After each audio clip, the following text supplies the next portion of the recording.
It's such a great pleasure to be here with you today.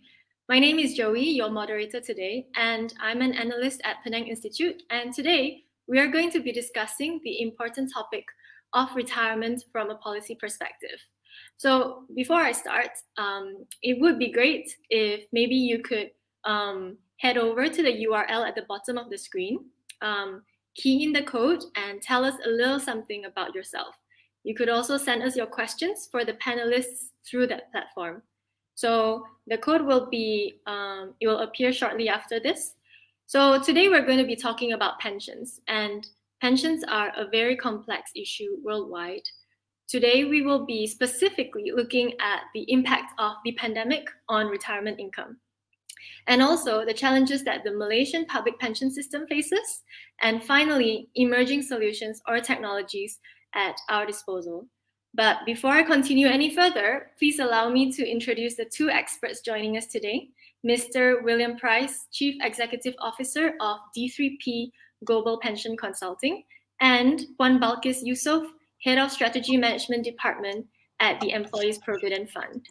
And I must say, our panelists today have such a wealth of experience under their belts that I was struggling to summarize their experience as preparing for this, but I shall try my best.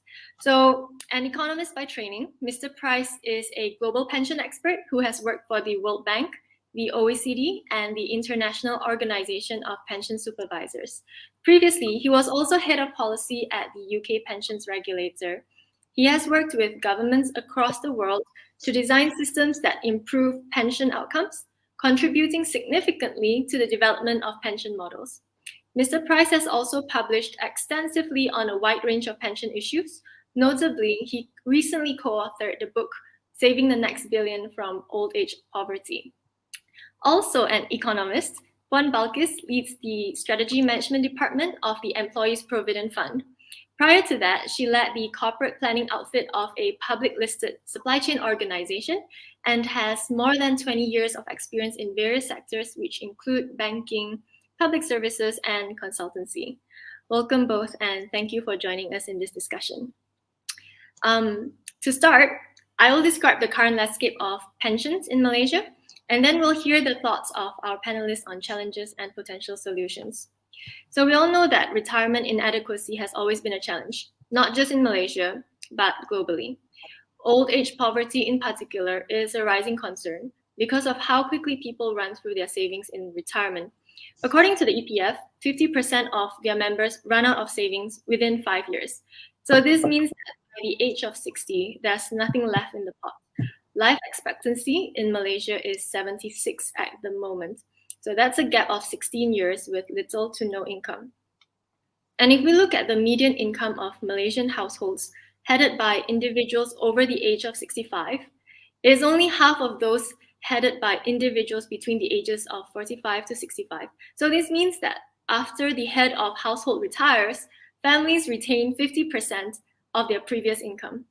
If we zoom down to the individual level, the income replacement rate is only 19%. In comparison, Philippines has a 79% replacement rate, and in Korea, it's 50%. The bad news is these are figures from before the pandemic. I don't have to explain how the pandemic has devastated income and retirement savings as a result of the withdrawals.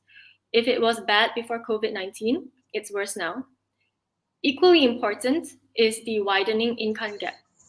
Low-income workers who were already financially vulnerable before the pandemic were more likely to withdraw their retirement savings compared to the rest. And to give you a sense of where we're at, the bottom 40% of EPF members saw savings fall by 38%. And now they have a median savings balance of 1,000 ringgit. The middle 40% had savings fall by 18%, and now they have a balance of 25,000 ringgit. The top 20%, however, increased their savings, and they now have a median balance of 152,000.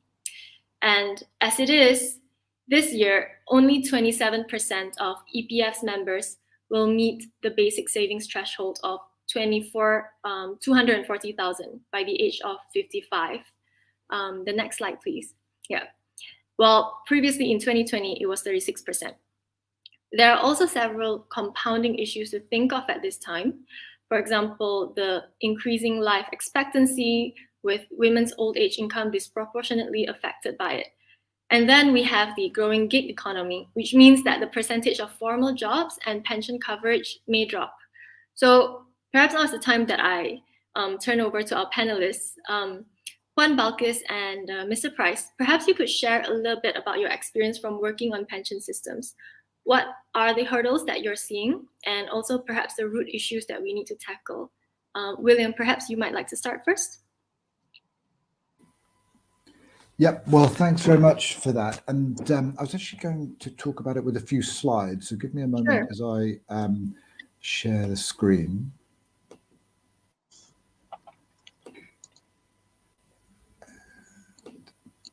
With a bit of luck, if you can see some now, the slides.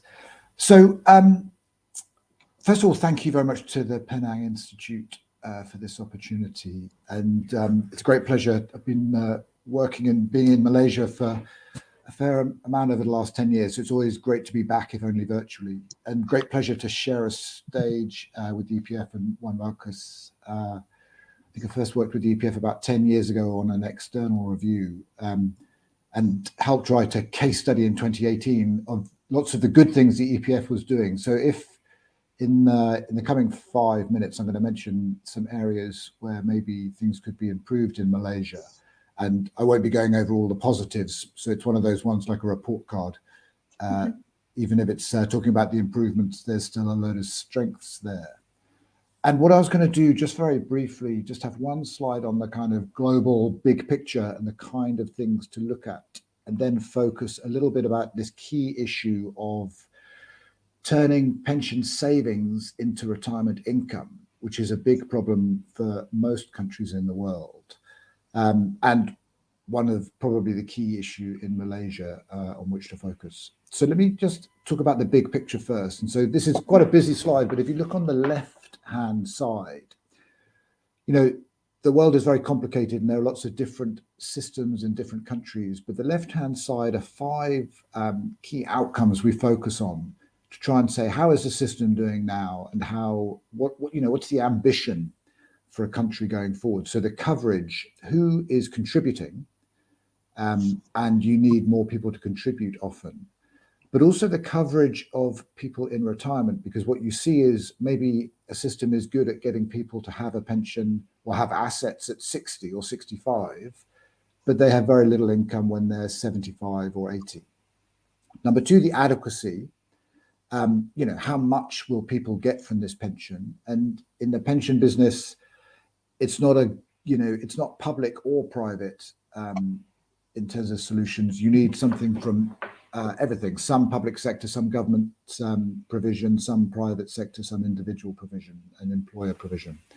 Sustainability, how is this going to be affordable? And increasingly, the environmental, social and governance sustainability of pensions, which is increasing very rapidly as an issue. The efficiency, which is often forgotten, how good is this system at getting contributions, turning it into investment returns, and doing that in a low cost and efficient way? In many countries are far too expensive, and that's effectively reducing the amount of contributions that can go into a pension. And the final one, the security, lots of the supervision issues, such as the Securities Commission, would lead for private pensions in Malaysia. But also that security, how am I secure against shocks and fraud, which unfortunately can be an issue. Let me now go to the particular issue of old age income. So in this slide, in the red, what we're looking at is some data from the UK. And what you're seeing is, in terms of the monthly income that people have, weekly income that people have, the people who are 75 or older, who are the bottom lines there, have a very significantly lower income than the people who are SPAs, state pension age. So the people who are the younger old, if you like. And there's a particular issue, partly that's to do with state pension rules, but it's also to do with people using up their savings, using up their pensions, or never having had them. So there's What we're increasingly concerned about is the old, people who are 75 and older. And if we go to the next slide, what you can see in the red circle there on the right-hand side. So this is data from across the EU, and it's talking about the percentage of people who are at risk of poverty or social exclusion. And what you can see, the red dotted line compared to the blue dotted line, that's the poverty rate for men and women over 75. And what you'll see there is there's a very large gender gap. So because women tend to live longer than men, and because women, there are lots of barriers to good pension provision for women from the labour market, from pension rules, there's a particular problem with older women and the risk of poverty. Now, this is data from the EU, which has, in general, quite strong provision in international comparisons. And it tells you that unless countries work very hard, there's a risk of pensioner poverty, in particular for older pensioners, when it's more difficult to help them, and particularly for women. So let's talk to the a little bit on the Malaysia experience. So on the left-hand side, just very briefly, you know, there's, despite the figures of the relatively low balances, in international terms, Malaysia has a strong accumulation phase because you just have very high contributions. Most countries, and this is just talking about the EPF rather than the government or the army schemes, most countries don't have the sort of 23%, 24% of contributions that you have in Malaysia. Of course, not everyone is a part of the EPF in the private sector, so there's a broader coverage issue, but that's for kind of for another day, if you like. But the problem that the big problem is that so many EPF contributors withdraw all of their savings at this age of 55, and even in a developing economy with very low life expectancy, 55 is young as a retirement age. For a developed economy like Malaysia with very high life expectancy and growing, it's very, very young.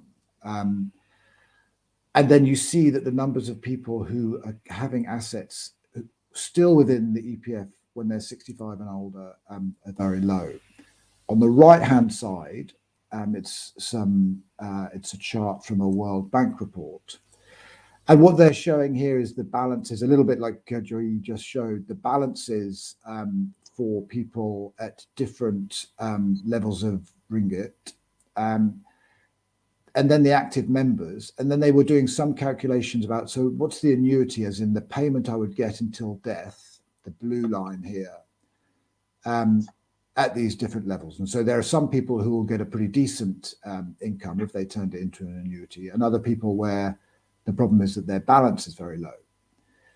So what do we do here? So let's have a look at the options. So what this slide is showing, so there's different ways to get a payout. So an annuity, a standard annuity here, the black line. You go to an insurance company, you give them your money, and you say, and they say, I promise to pay you the certain amount until you die. And they don't know when you're going to die. It could be 80 or 85, or it could be very long, living to 100, which is increasingly common. And because they've promised you, and legally they have to make sure they make that promise, they have to hold a lot of money in reserve. And the regulator will force them to hold a lot of money in reserve in case they underestimate life expectancy. There are also lots of costs involved and profit as well. Some work that we've been doing with the US Society of Actuaries is working on a concept we call a value annuity. So a value annuity is a variable life annuity. So it pays you definitely until you die.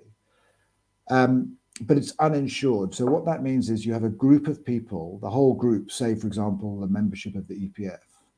When they go into the payout phase, they will all pool the mortality. So some people, unfortunately, die younger than expected. Some people live longer than expected.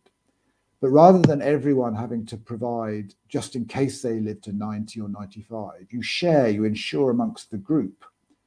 And then over time, the payouts can adjust.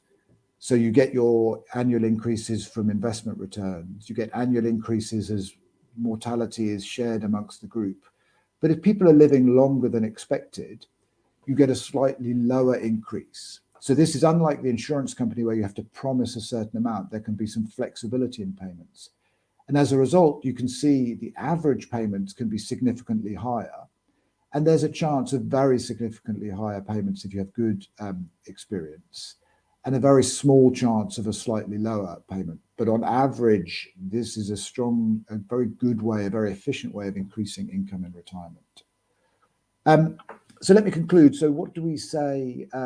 Malaysia has a strong accumulation phase, albeit with significant challenges, but with much higher contributions to the EPF than to a standard pension plan in many countries.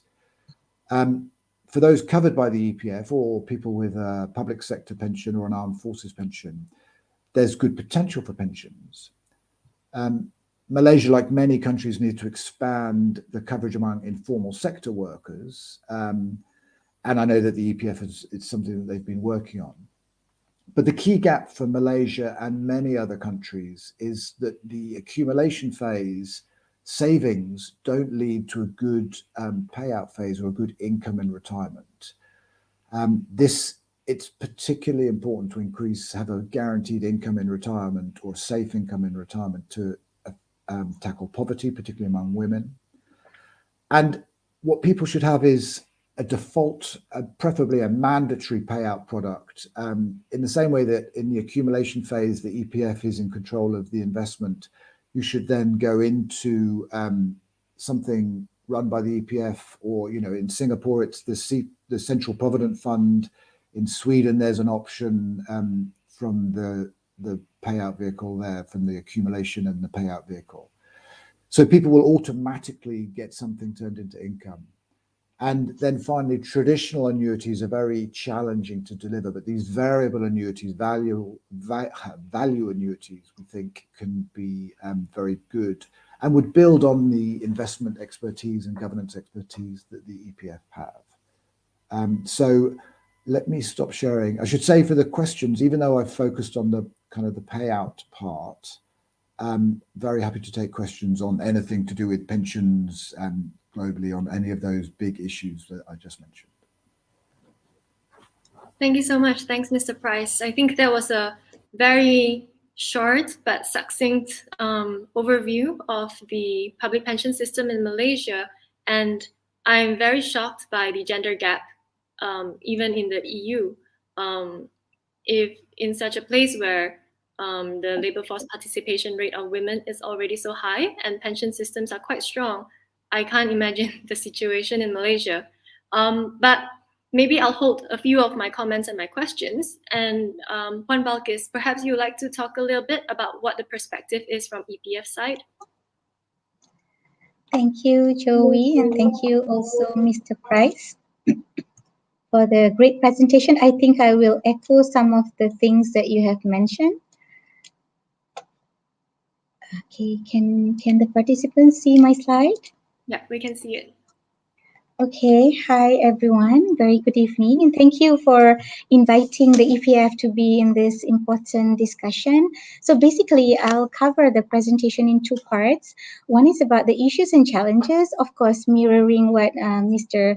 Price had mentioned before, and if we've got some time, we'll look at some strategic response that is possible for Malaysia or even for the EPF to undertake. So there are three main issues. There are three defining issues if you talk from the perspective of retirement, from the EPF perspective, and then for Malaysia. So Malaysia's aging phenomena is mind-blowing, and we are going to be an aging society similar to the rest of the world. Secondly is the issue of inadequacy, the adequate income that we may have at retirement, and also gaps in coverage. So if you look at Malaysia, Malaysia is now an aging nation. If we look at people above the age of 60, today we already have 7%. And we will become an aged nation by 2030. And 12 years after, we'll become a super aged nation. Now, by international standards, normally people use the age of 65 and above. But because we retire at 60, the EPF has been tracking this using the age of 60. So whatever the number is for the number of years that we're going to be an aged nation is the same.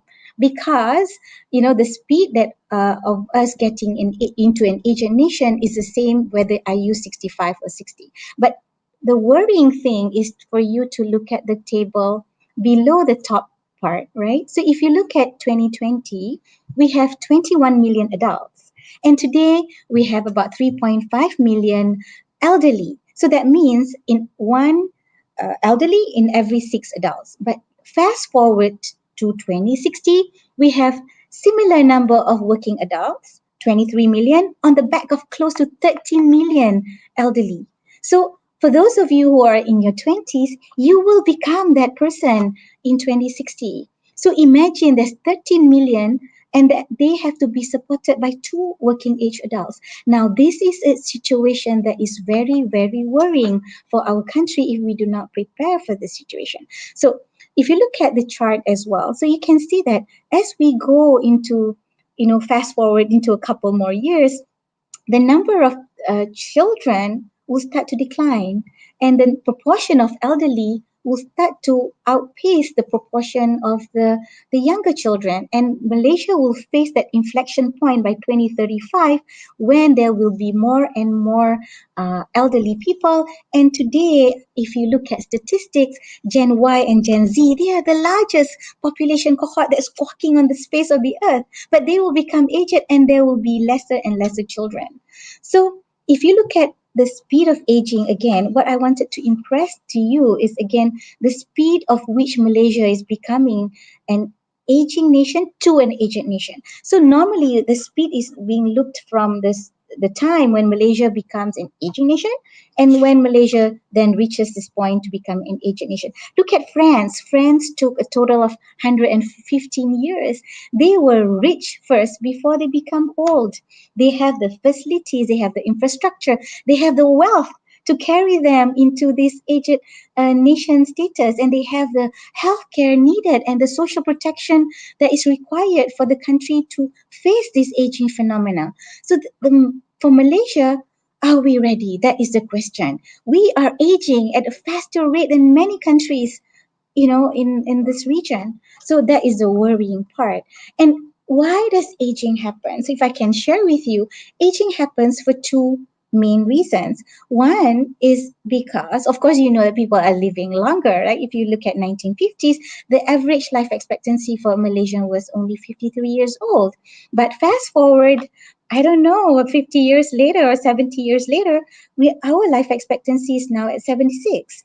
But if you look at what's happening in terms of children, number of children produced by women, from the 1950s, there were around 6 children, per woman.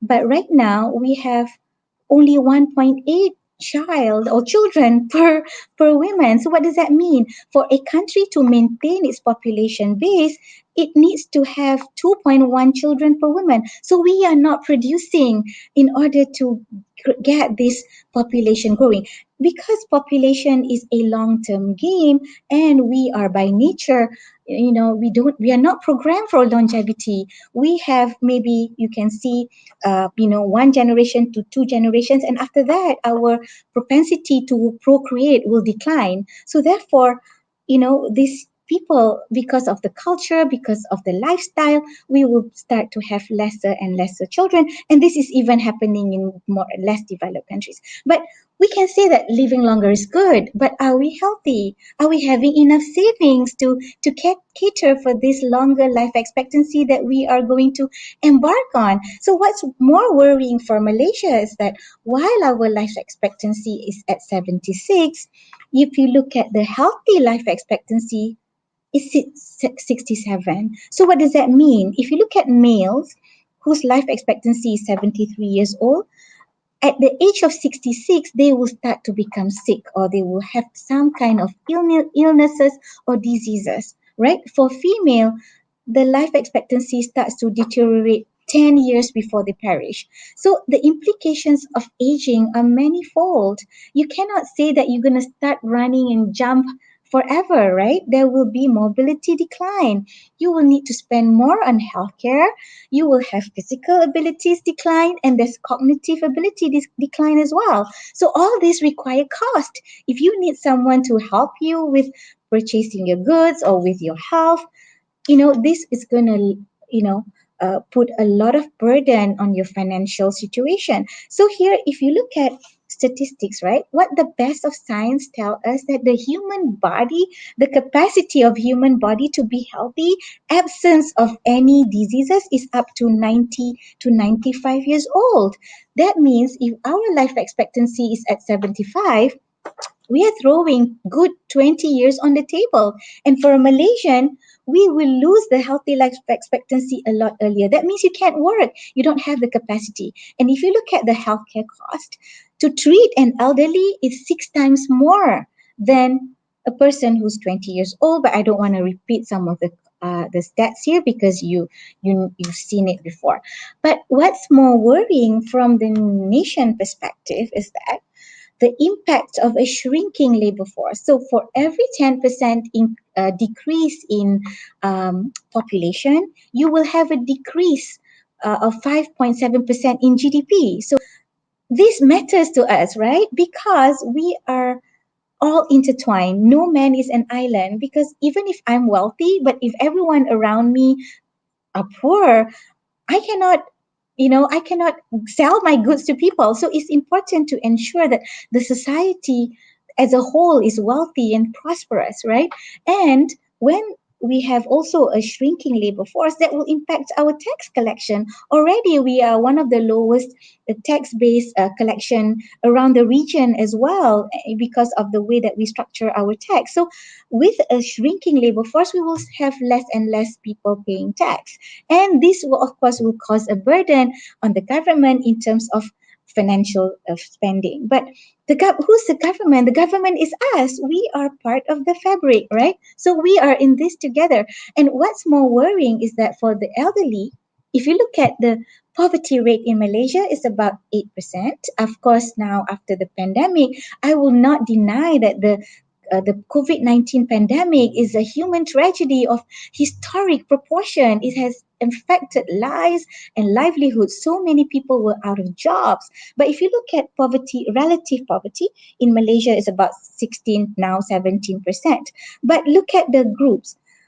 41% of the Malaysian elderly are belonging to the 16 bottom percent, right? And if you look at B40 in Malaysia, 65% of the elderly are in B40. If you look at B60 Malaysian household, 85% are in B60. So what does that tell you? That means old age is also associated with poverty. So what do we now do? And of course, the next issue is even more worrying for us, is the inadequate retirement income. So how does EPF look at basic savings? So the basic savings is premised on minimum pension of 1,000 times 12 months times 20 years, because we're looking at the withdrawal age of 55 and maybe 75, 76. So therefore you get 240. So technically it's pegged around poverty rate, because the relative poverty in Malaysia, the rate is about 2009 for a household to be considered to be living at relative poverty, right? So the absolute poverty is about 2,200. So therefore, if you have 1,000, for sure, you may be able to purchase goods for consumption, but can you pay your rent? Can you pay other things? So this is very worrying. And to quote our presenter just now, yes, EPF admits that active members meeting basic savings is about 27%. Post-pandemic, we were making quite good progress before that. And we have about, technically, that means 73% do not meet basic savings. And if you look at adequate savings, what's adequate? The EPF has issued a reference guide on expenditure, and a single elderly needs around 2,450. So therefore, if we benchmark that number, only 6% of active EPF members below the age of 55 are poised to meet the 600,000 adequate savings, right? So now, what happens? So members dipping into their retirement savings, and you see EPF as the savior of last resort. I do not deny that UK, US, Canada, Australia, Peru, Chile, and so many other countries have allowed early withdrawals. But the difference with them is that they have a strong social security infrastructure. There is also a social pension in place, whether it's means tested, that covers a wider population. Because in Malaysia we have Bantuan Orang Tua, it covers about 4% of the elderly cohort. In Australia, they cover B60 of the elderly. In Denmark, in other countries, is universal. That's the gold standard, right? It covers all of the elderly people. So now, what has happened on the basic savings? We have been making some progress on basic savings. We inch up 2% year on year. And because of the pandemic withdrawals, we have now gone down to 27%. We cannot deny that we were also a strong economic stabilizer in times of need, because in an economy that thrives on consumption activities, if money is not put in the hands of people, then they cannot consume. So it's a delicate balance that the EPF needs to consider, but at the same time, there's got to be, some action that needs to be taken to replenish back the lost savings. So what can we say about EPF members having very, very low balance? So the aftermath of the pandemic, we saw a very large increase, about 30% increase of people having critically low savings below 10,000, that moved up from 4.7 million to 6.1 million. So now, what's the rule of thumb, for you to know how much you need, right? So I think International Labour Conventions standards, the ILO, I think International Labour Organization, under Convention 102 stipulates that at a minimum level, you should have 40% of your last drawn salary, so that you can have and meet your subsistence needs. Yeah. But for you to maintain your standard of living or quality of life, assuming that you have paid your commitment, so a good number is to have 60 to 70% of your last drawn salary or income. So, but of course, at now, the EPF replacement rate is not going to give you that, right? But for some, yes, they will reach there. But what are the factors? We saw that wages is the most significant factor contributing to the low savings. Malaysia already has one of the highest contribution rate, but it doesn't translate into meaningful savings because 61% of our members earn less than 2,500. Post-pandemic, the numbers get even worse, right? 85% earn less than 5,000. If you earn more than 20K, you're top 0.3%.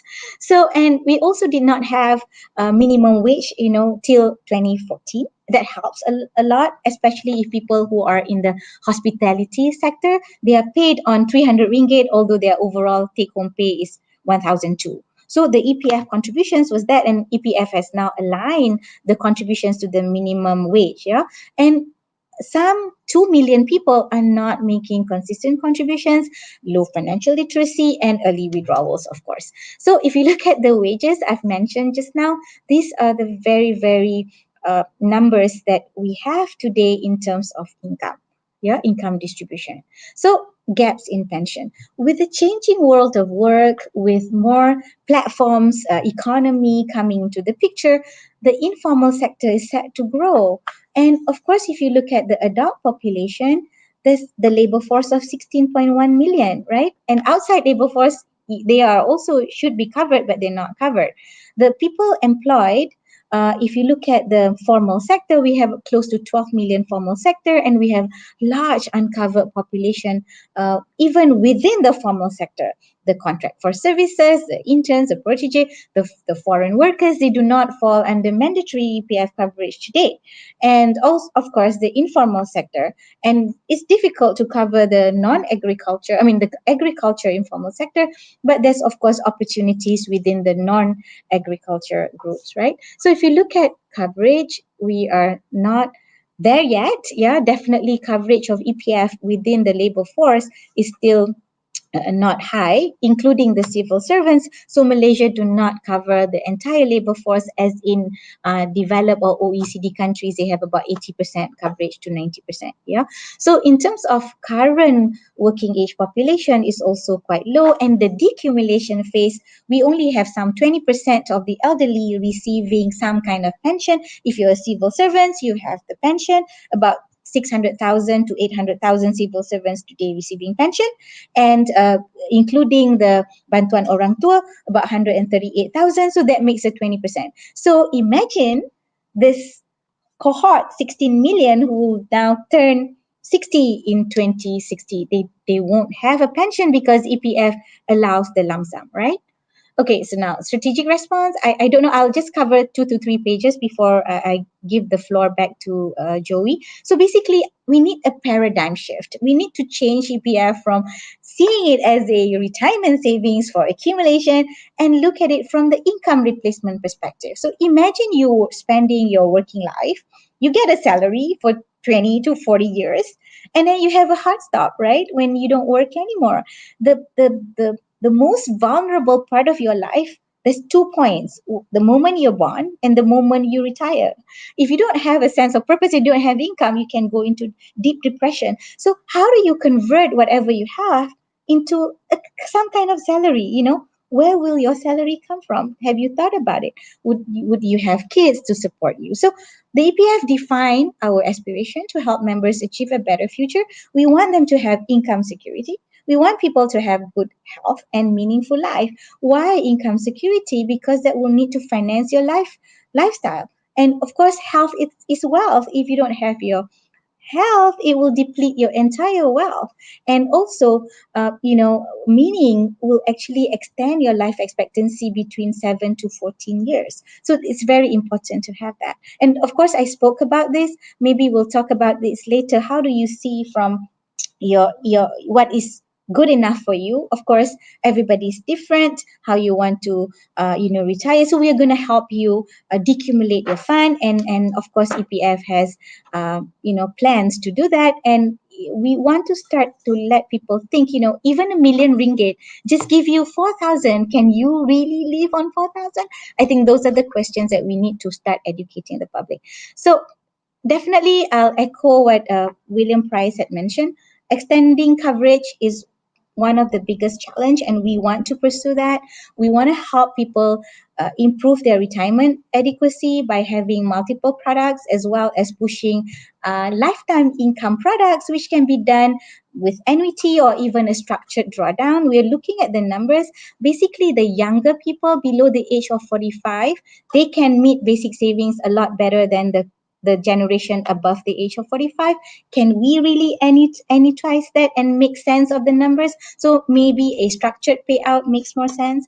And definitely we're looking at enhancing financial literacy, because that's the foundation of your life, and there are things that they can do to defer, save early, and all that. And definitely is to address the gaps in social protection. I think I'll stop there, Joey, and give back the floor to you and share the rest of the other slides later. Thank you. Thank you. Thank you so much, Balqais. That was a really good explanation of the challenges that we are facing and seeing in Malaysia right now. A lot of them seem very worrying and concerning, especially that we are a rapidly aging nation at the moment. And something that both you and William touched on, and I think I'll pick up on that, is that we're seeing that first there is longer life expectancy, but we are not spending those extra years in a healthy way. We are falling sick. And at the same time, we're going to have to, because of the less healthy lifestyles that we have, we're going to be spending a lot more money on healthcare and medical costs.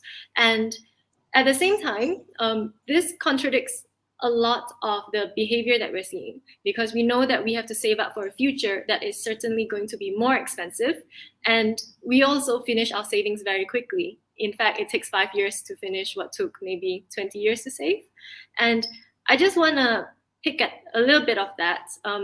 What's driving this behavior? I know you mentioned one of it is low income, not being able to save despite having high contribution rates. But is it also to do with financial literacy, or is there something more to it? Maybe Puan Balqais, you'd like to answer first? Okay, yeah. Malaysia's financial literacy is at 36%, and that we are, of course, lagging behind OECD at 71%. The EPF has embarked on a journey to help with financial literacy by having like My Money Matters, and other information that we disseminate, and we are tracking our financial literacy of our members the last couple of years. We started out at 34%. Now we are quite pleased to say it has improved to 41%, and that is our commitment to continue to do so.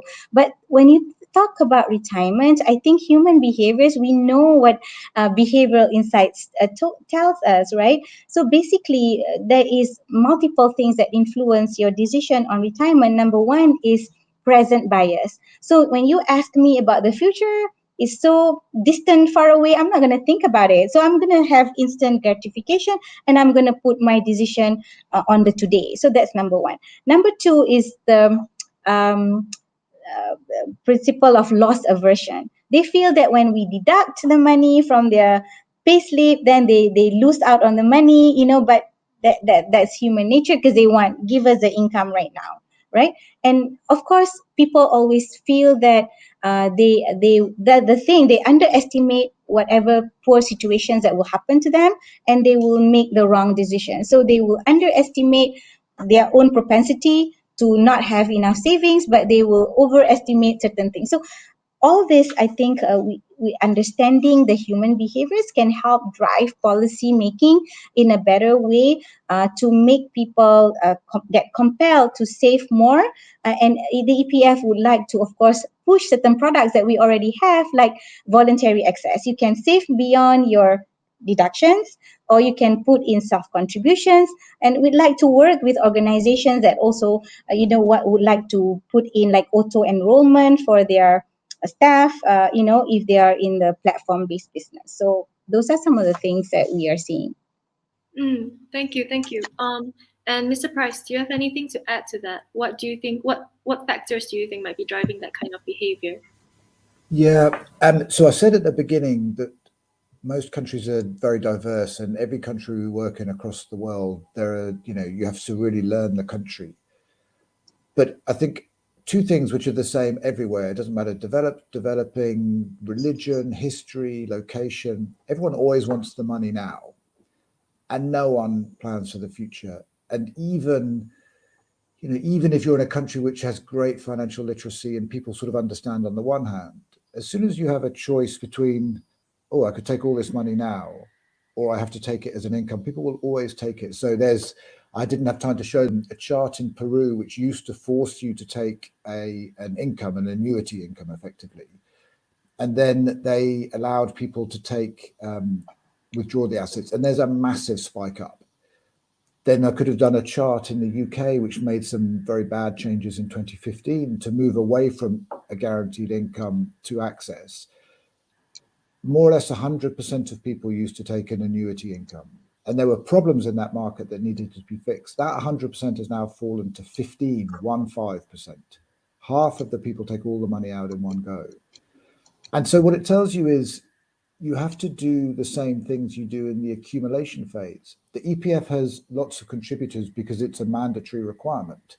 Of course, there are issues with the informal sector and platform workers, but where you're in a regular employer, people are contributing not because suddenly they thought, oh, I want to contribute to pensions. They're contributing because the law says you have to.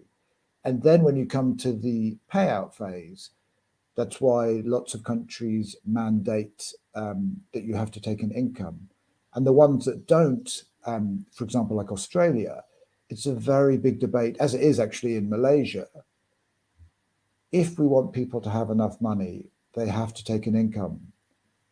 Or you have the other other problem where people are so nervous about outliving their assets that they spend almost nothing. And this is the picture of sort of an old couple who don't want to spend any of the money just in case they use it up. And so someone who could be comfortable and have a good old age is making themselves poor. So either people spend the money too quickly, some people don't spend the money at all.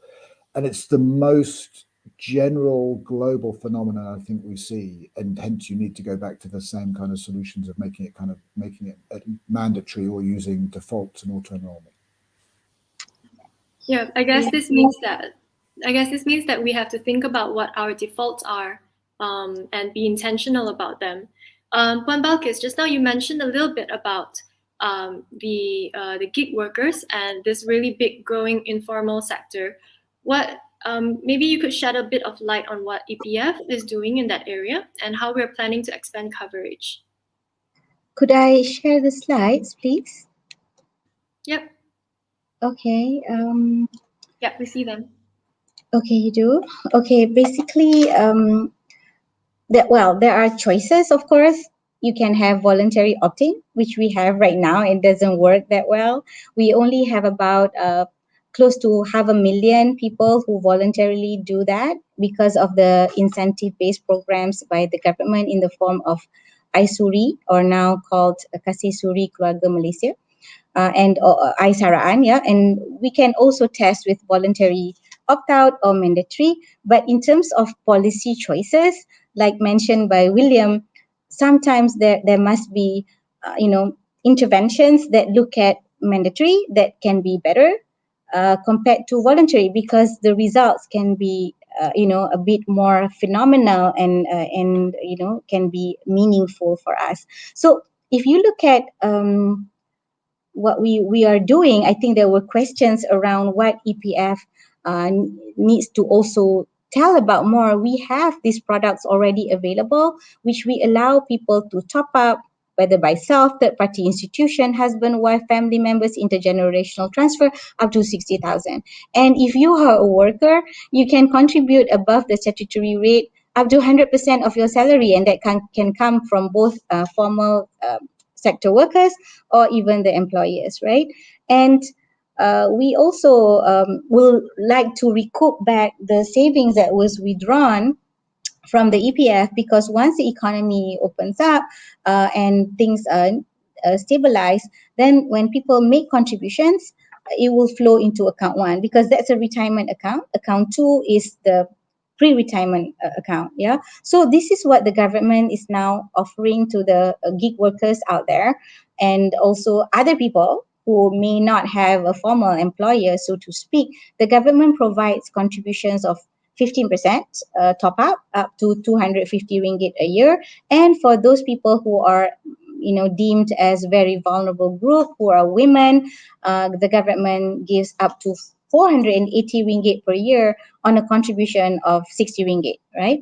So these are some very, very, I think, good products. Like I was mentioning also just now, we are developing this, and I would like to share this. So what happens is that EPF has developed Belanjawanku, which is a guide for you to know how much you need to spend. And we look at all these core components, and I'm pleased to say that this is the Penang number. So I hope Penang Institute will work with us. And once we launch the product, so we are seeing that if you're a single person, a transport user, you need to earn an income, or you need to spend about 1,008, right? So we even tell you how much an elderly needs, or even a married couple with 2 children, and that's the number. And we have done this for all 12 cities, and Georgetown came second after Klang Valley. So we hope to launch this pretty soon. We've got the numbers out, but yeah, we will be launching this soon, and we hope that people will be using this as a guide if your earnings, you want to go by this, right? Or our app will also allow you to put rule of thumb in terms of how you want to look at your expenditure. So I'll stop sharing now, but yeah. That's really fascinating. And yes, Penang Institute would love to work with EPF on that. Income adequacy, and also the living wage is something that we're very much interested in. But also, we received a question from the audience, which is wage rates in Malaysia are still quite low, as we all know, and the cost of living is rising. I think most acutely recently. But are there other methods to ensure that pension savings are at a satisfactory level in such a situation? Maybe, William, would you like to take that question? Yeah. Thank you. And again, it's sort of a pervasive issue you see in lots of countries. I think for Malaysia, as we saw in one Balqais' slides, you have essentially the current rules and taking the money out at 55, 30 years of work to fund, say, 30 years of retirement. And there's just a kind of simple maths to it that it's no system in the world can make that work. Even if you have lots of strengths, no system in the world can make that work. And so even if you went to the sort of 65, which itself is low relative to some retirement ages, but if you do 65, then suddenly it's 40 years of work for 20 years. And not only is that more contributions for fewer years, it's more years of investment returns. And so as a rough kind of rule of thumb, if the real rate of return is 3%, then your money doubles every 23 years. And so if you're thinking, now I have 40 years to fund 20, and I have more investment returns, so that's better. And then the issues I was mentioning about the payout phase, that if you could improve the way you turn those assets into income, you can probably get another 20% of income from a given stock of assets if you do it in a good way. So it's those kind of things where you're adding more contributions, more investment returns, more efficient payouts, where you begin to see that it's possible, and you try and take a kind of a slice of everything, because it can seem very, very daunting for a normal individual. So you have to kind of help them with the kind of the guardrails, if you like, or the parameters of what's workable, and then offer some choices within that. But there has to be, the fundamental maths of it must at least give you an opportunity, which is why you need to have some of the changes. Yeah. Could I add to the discussion as well, Joey? I would like to share some slides as well. Basically, yeah. What I would like to mention is that we know that the EPF alone cannot do the work. So I think William mentioned about the different pillars. So the ideal situation is to have income layering, right? And EPF is one part of it.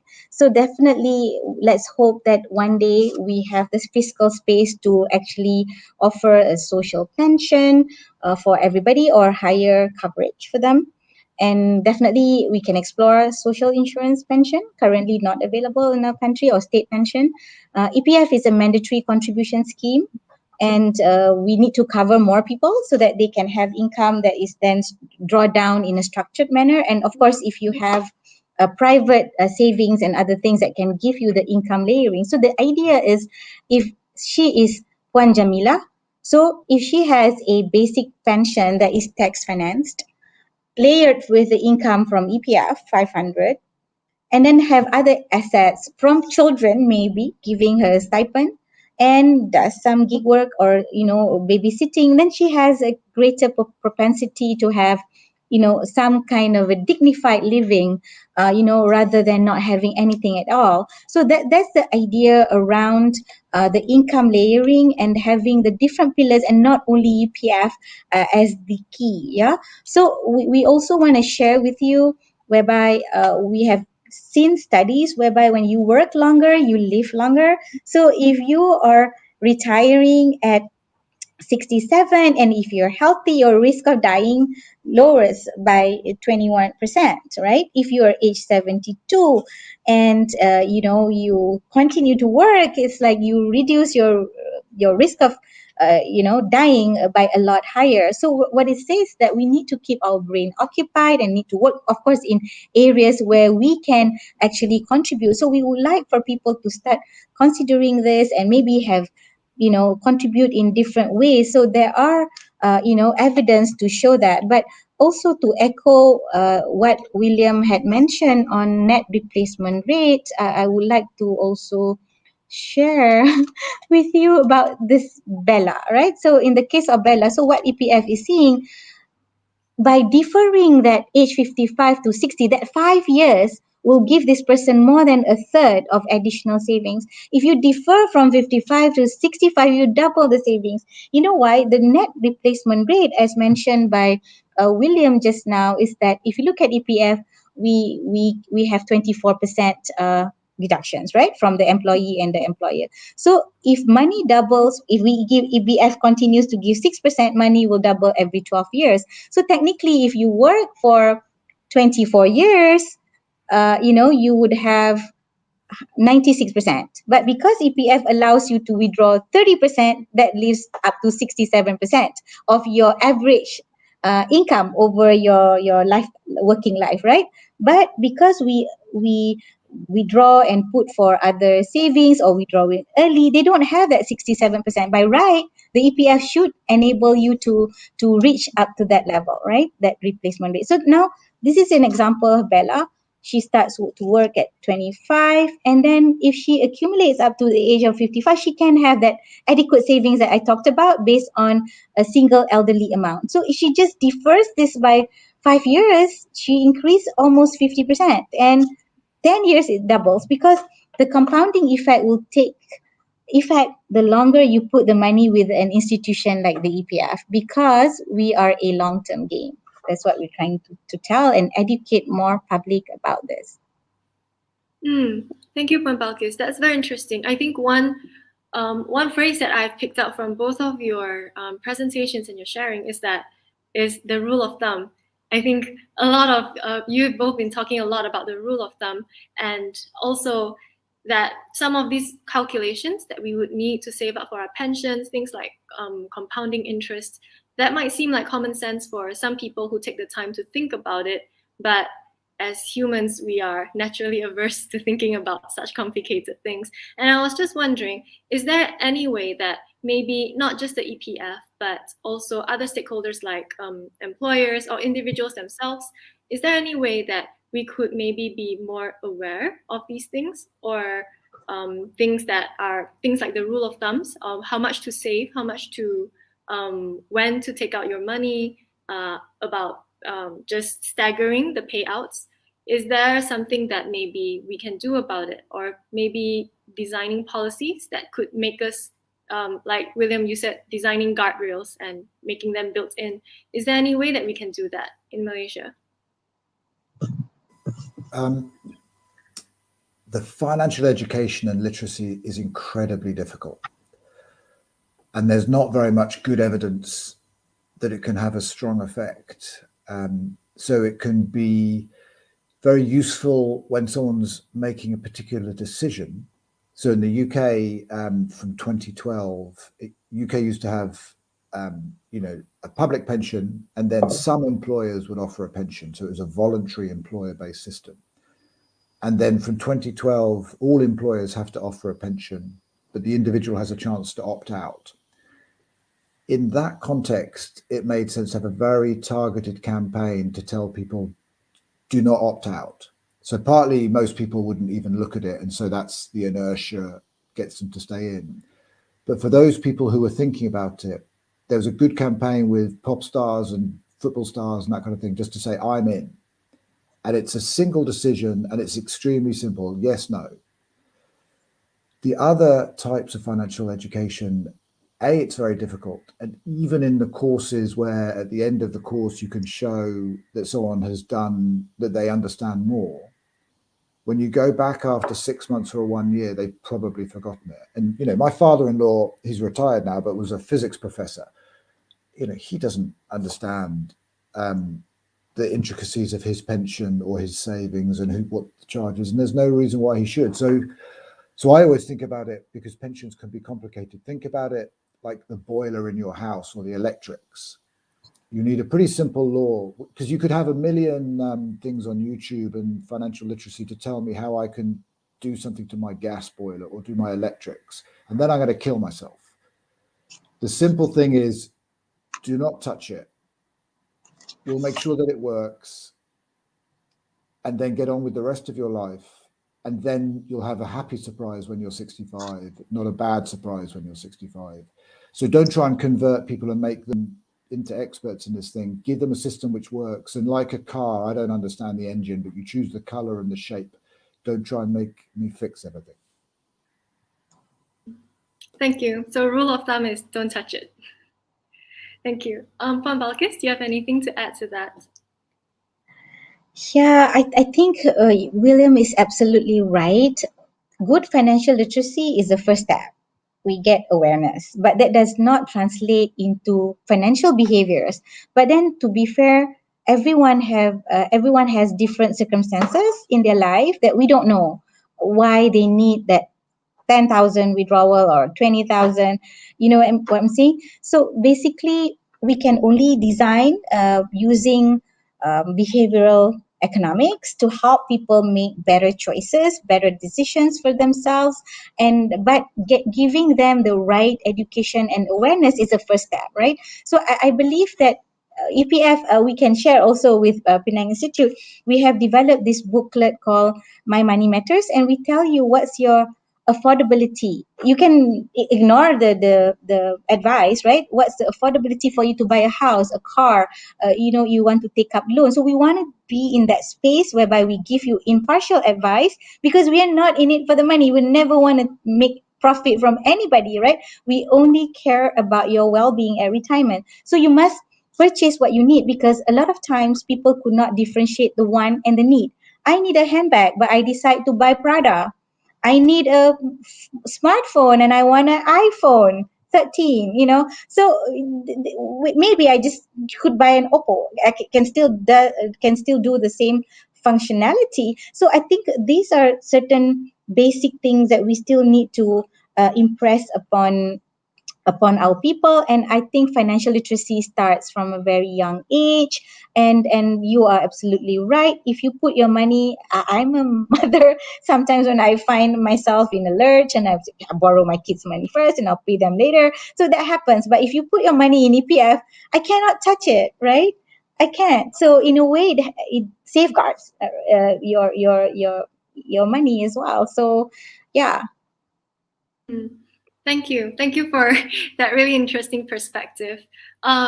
So we have a very practical question from the audience. So maybe, Balqais, you can answer this one because it's for EPF. Is it compulsory to take out your savings from EPF at the age of 55? Or can I do that at 65 and still enjoy interests? Thank you for that brilliant question. Basically, you enjoy dividends until age 100 years old. The EPF will pay for you. So you imagine if in 40 years, you would have triple your money. If you put another, you would have, I don't know. I cannot even say it. So it will grow by, phenomenal amount, because that's when the exponential impact will take into account. So definitely you can put your money you can withdraw anytime after the age of 55, and you can put in money extra also. EPF accepts, subject to the cap that we have put in if you're above the working age. But if you continue to work, the liability to contribute is until the age of 75. So meaning, your employers cannot not pay you EPF if you continue to work beyond the age 60. So the liability on the employers is up to 75. And I think what we need to do is actually get members to understand their rights, to understand their roles and understand their obligations, because definitely we all want to live a life of dignity and we do not want to depend on other people. So there are things that the state can do for you. There's things that you can do for yourself. There's the things that community can do together. So I think we need to work together and educate people on solidarity concept as well as our own individual accountability. So yeah, to answer that question, yes, please, if you want to, you can put your money, and hopefully you can transfer that to your children as well, because they are going to live longer than the current generation. Because 1 in 3 children of Gen Y will live to see 100 years old or more. Thank you, Balqais. So, William, I guess we are going to close this webinar quite soon. But what lessons from Malaysia, from Malaysia's pension experience, do you take to other countries? Because I'm sure you've been to many places and you have a wide range of experience. So, we'd love to hear your thoughts on that. Yeah, so I think Malaysia and the EPF in particular have a very interesting story over the last 20 years in improving the governance and the investment of the EPF. And so they've moved from a model which was, very much focused on government bonds and just in Malaysia, to investing in a wider range of assets and more complicated assets and some assets internationally. And this can sometimes be controversial in a country because it's why are you investing overseas? But when you look at the benefits it's had for Malaysia, it means greater diversification and security, and it means more money, basically. The foreign asset component has contributed quite a lot. And so having that better governance and investment, getting more arm's length from the government, getting more expertise. The other major approach is that the operations of the EPF are very efficient. So the total costs are around about 0.3% of the assets under management each year. And you go to lots of countries where it's more like, there's lots of separate private providers and people are paying 1.5%, even 2% a year. And that may seem like a small difference, but that could be half of the annual real returns going in extra costs. And so when you have an institution that has scale and lower costs, it can then also do more interesting investments. And so for anyone who's visited London, there's an old power station called Battersea Power Station, which was always this idea of turning it into something different. And there were two waves of investment which completely failed. And the latest one, of which the EPF as a big investor it's transforming a very good part of London, as in it's located very close to the centre. And it needed someone with enough money and enough time to say, I'm happy to take a 10-year view on this, rather than an investor coming in and out quickly. And that has yielded something which it's very difficult to do as a smaller investor or as an individual making choices. So those issues of scale, efficiency, long-term vision, and the ability to take big, concentrated, illiquid investments, which are the ones like private equity, which give you lots of additional returns, as well as being invested in government bonds and the equity market so that you have a wide range. Those are some of the measures we tend to recommend to other people, as well as the contribution rate, it's a pretty decent contribution rate. Thank you. I think we are about to wrap up quite soon, but Puan Balqais, before we go, going forward, what are EPF's plans for the future? What's the direction? Well, I think we want to do more for our members, help them achieve that dignified future, and we will hope that they will come and see our advisors and also look at our website and all that to get the information. So please get the right information, from the right authorities, so to speak. And we hope that we can help more people. And I think Malaysia maybe will look at more things that we can do as we try to, embrace our circumstance or a stage of economic development to become an advanced economy. So therefore, there are a lot of things that need to be done that can EPF can work together with multiple agencies, multiple ministries to make it work. So we believe that all that we want to do, we'll need to engage all the different stakeholders that we serve, because it's ensuring that everybody will get their views and their perspective into the design or the policy. So I think last year we also embarked on the public consultation to ask our members what they want, and we have about 100,000 people responding to us and saying that how they want the scheme to look like in the future, right?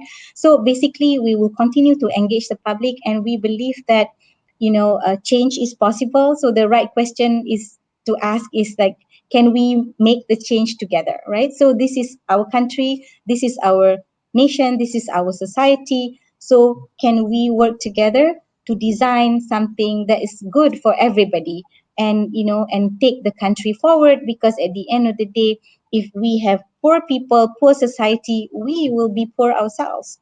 Yeah. So I think the message is that we believe, I just want to quote JFK on this, there are no problems of human destiny that are beyond human beings. So we could solve our human problems. Thank you very much for that. We have one final question. Maybe Mr. Price, you could take this one. So, are there any ways, from your experience, for let's say members of a public pension fund to democratize their investments? At the moment, for the EPF, members are able to invest in unit trust savings. But what's the experience of other countries?